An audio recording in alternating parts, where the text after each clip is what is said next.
Hey guys, Imran over here. Just wanted to quickly share an amazing article by our friend Kelly over here about the pros and cons of social media.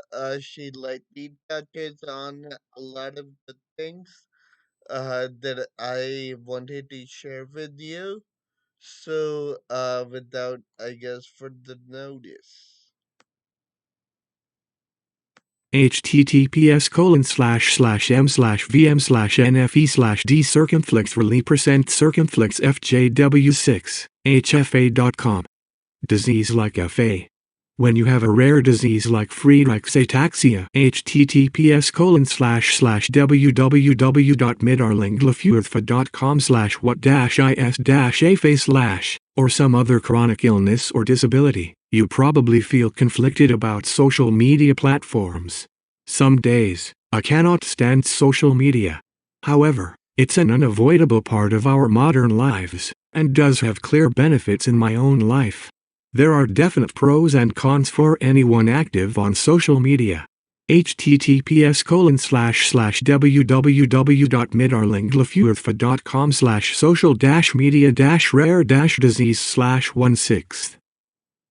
September 28, 2020 Rare disease. Why social media is the best and worst. https://www.midarlinglafurtha.com/social-media-rare-disease/26.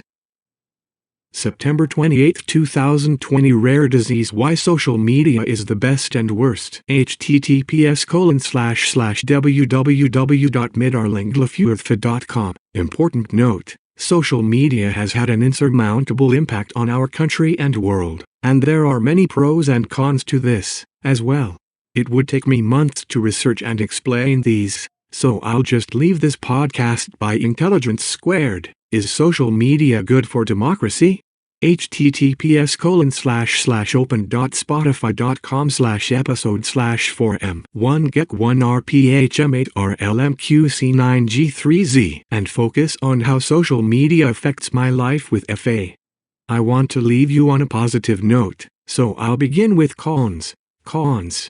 Social media can make you feel even further from being able to live a normal life. When you have a rare disease, like FA, or a different chronic illness, it is so easy to feel like you're not reaching your potential or living life to the fullest. The comparison game is so strong and real on social media. An example for me is seeing fellow teacher friends setting up their classrooms or having a blast with their elementary students. I know that will never be me, so it's difficult to see. My That solution is on true for almost anyone.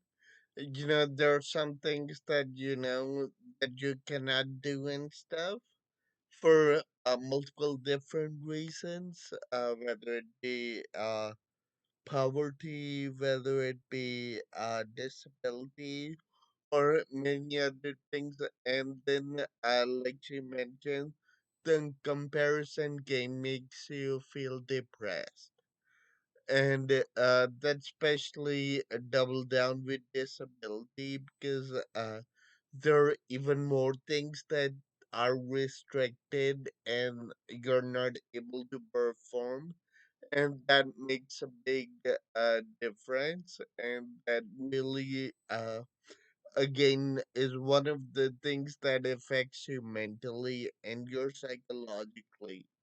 And that's why with the disability, as I always say, mental health is very important in being strong mentally. On Instagram, I created a personal account to keep up with past friends with whom I still want to keep in touch and family. I've noticed I naturally gravitate to my main account where I follow others with FA, rare disease, chronic illness, disability, or other advocates. The separation really helps to keep things in perspective. Social media can be hurtful if you're left out of a social outing. This has happened a few times over the years, and it sucks.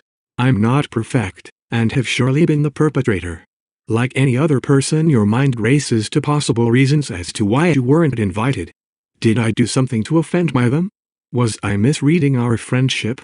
Am I not fun to be around? Etc. But when you have a chronic illness, there are so many additional thoughts that run through your head. Am I too much of a burden? Does my condition make them uncomfortable?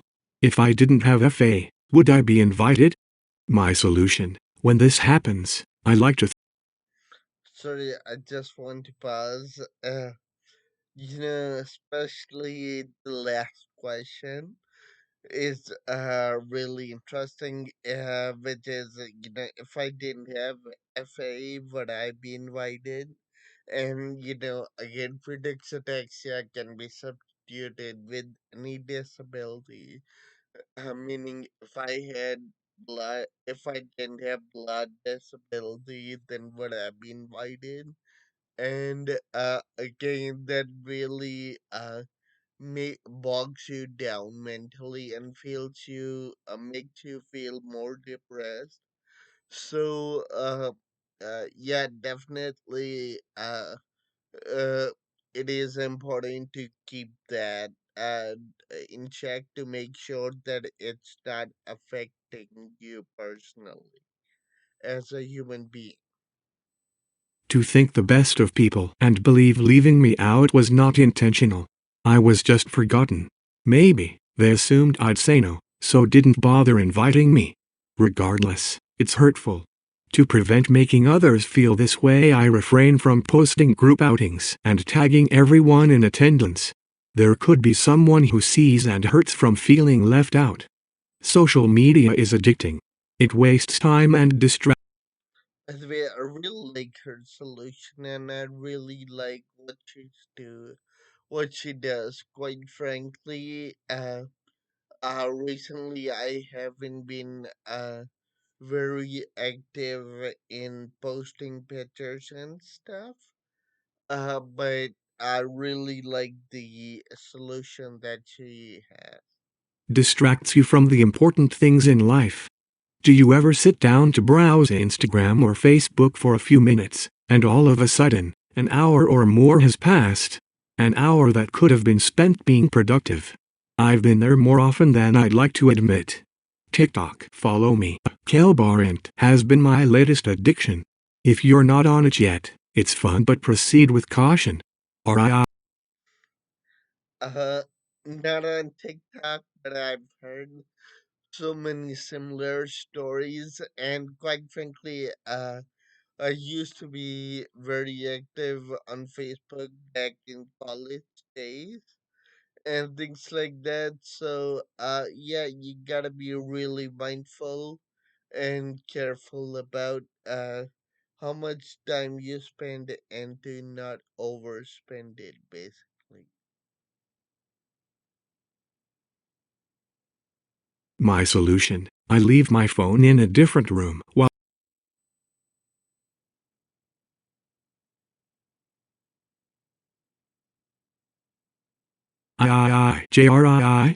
https://www.midarlinglefurtha.com/social media rare disease /3/6 September 28, 2020 Rare disease: why social media is the best and worst.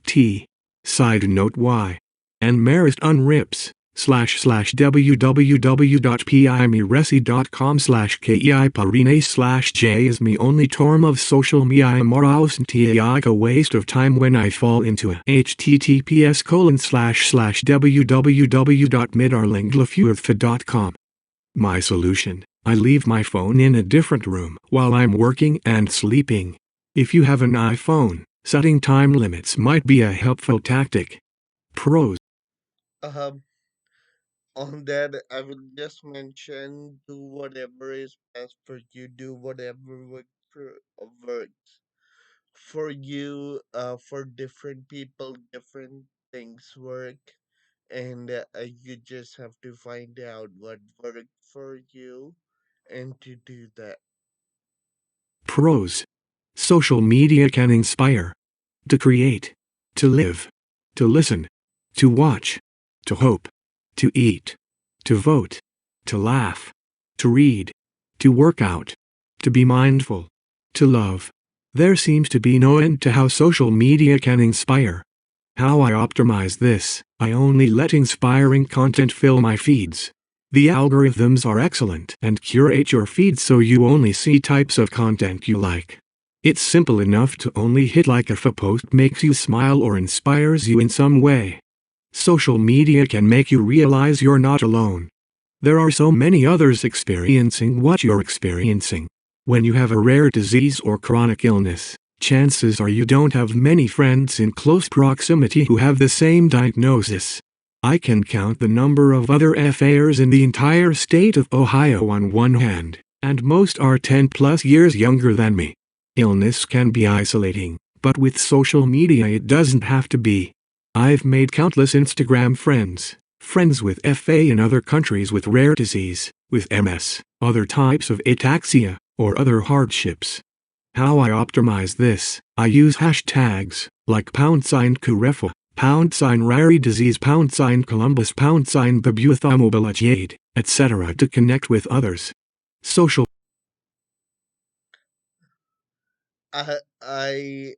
really like this point, and that is the purpose of this YouTube channel and the purpose of the Facebook page that I made back in college. It is to connect people, and especially when you have diseases like FA, Friedreich's ataxia, which are incredibly rare.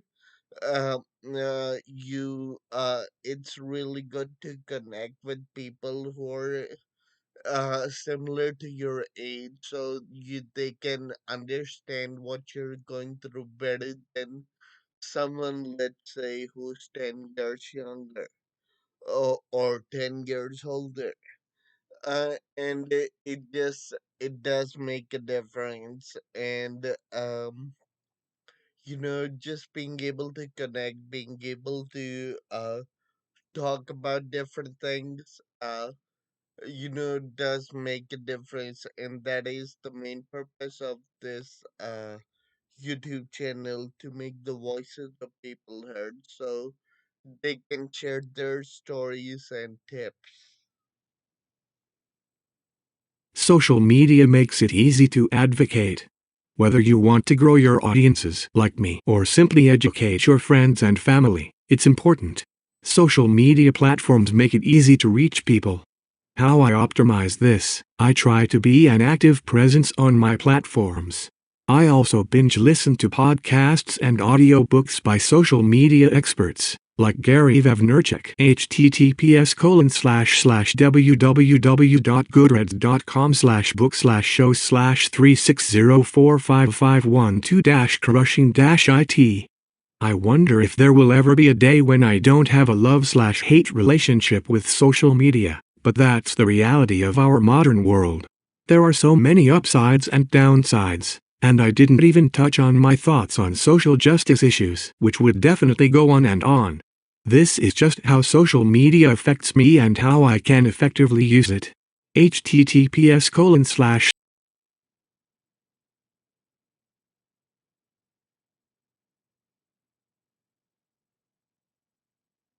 How do you feel about social media? Do you less than? GCBG. So anyway, that was the article. I really hope you enjoyed it. It was a small quick piece on social media. It didn't touch too much deep into social justice and the politics and all that, which is kind of good because you want to keep it narrow. We want to, for this purpose, we want to keep it to disability. And yeah, I hope you found it informative. Thank you so much. And you'll be hearing from me soon. Thank you.